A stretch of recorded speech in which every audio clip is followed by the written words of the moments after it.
Hi, CPO Blowing Smoke here. I'm going to do a review on the new release by Romeo and Julieta. It's the Romeo. This is a Toro 6x54. The construction on the cigar is very firm. It's nice and solid all the way around. As you can see, the foot of it's tightly wrapped. Nice cap on here wrapped around. Looks like a double cap. The wrapper is oily or slightly oily, nice and dark. It's a beautiful mahogany color and slightly toothy. Getting ready to cut this here and light it up, and we'll see how it goes. So,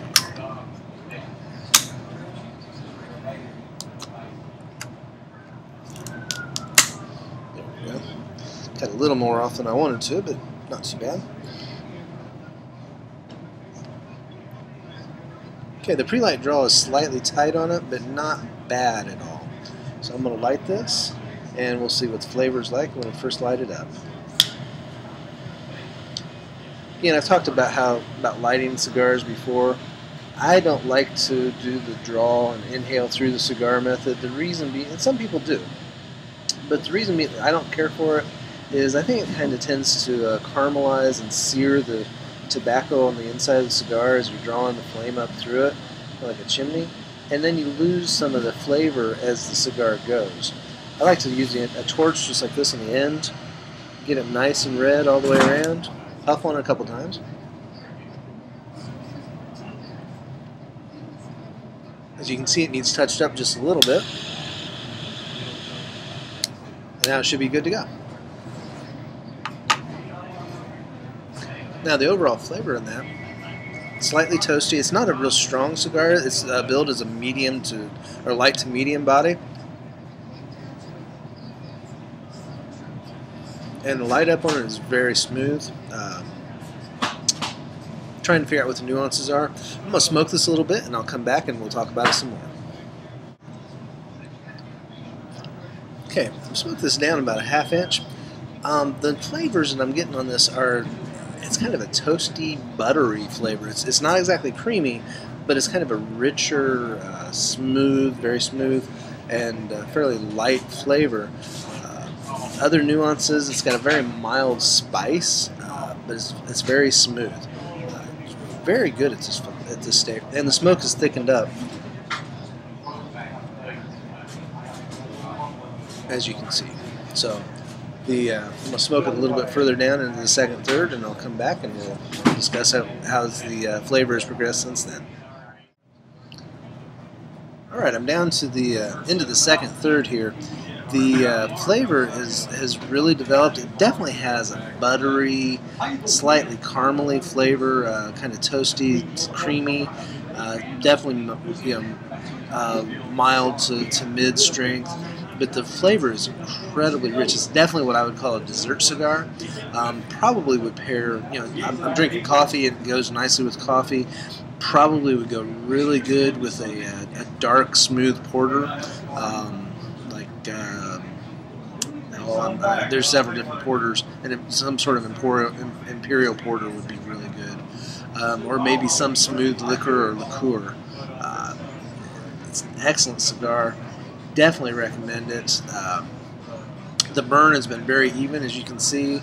I just ashed it and had like almost 2 inches of ash, and I only broke that off because I didn't want it to fall off on the computer. It was still very solid, as you can see. It kind of was still domed up there. The draw has remained open. I haven't had any problems with it plugging up. Stayed about the same, so it's very consistent. The ash is very nice. The ash is kind of a gray, black, slightly flaky, not real flaky, but it's fairly tight, which is denotes a good wrapper, a good binder. Like I said, the consistency has been very nice. The finish, after you taste it, is you still have that lingering buttery taste. It's something unique that I've never had before. I'm gonna smoke it into the last third, and I'll be back. This cigar is, I wanted to say, the wrapper on this is an Ecuadorian Habano seed wrapper. Really dark, almost chocolate color, mahogany colored with the oil.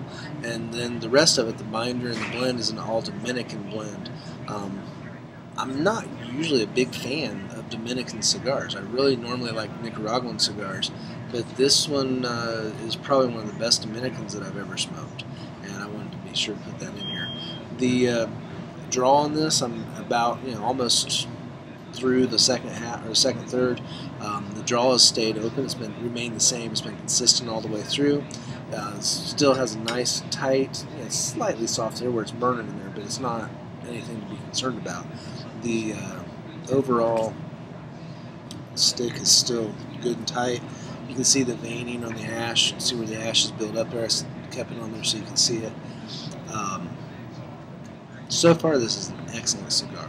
Well worth it. The price point's about $7, and I don't think you can go wrong with it.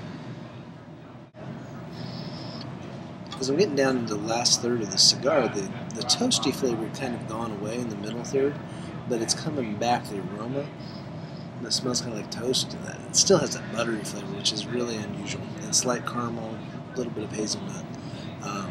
The flavor's been incredibly consistent in this cigar all the way through. Definitely giving it a good grade.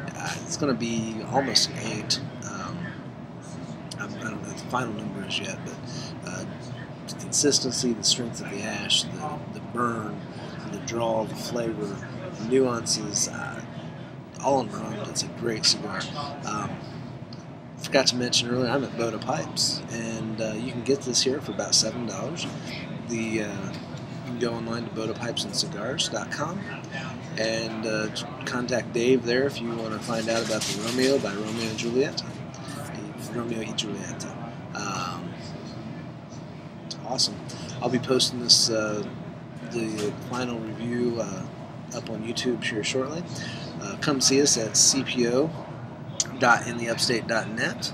You can see the URL that I'm going to have on the bottom of the screen here in a little bit. And it's a pretty awesome cigar. So get one and enjoy it.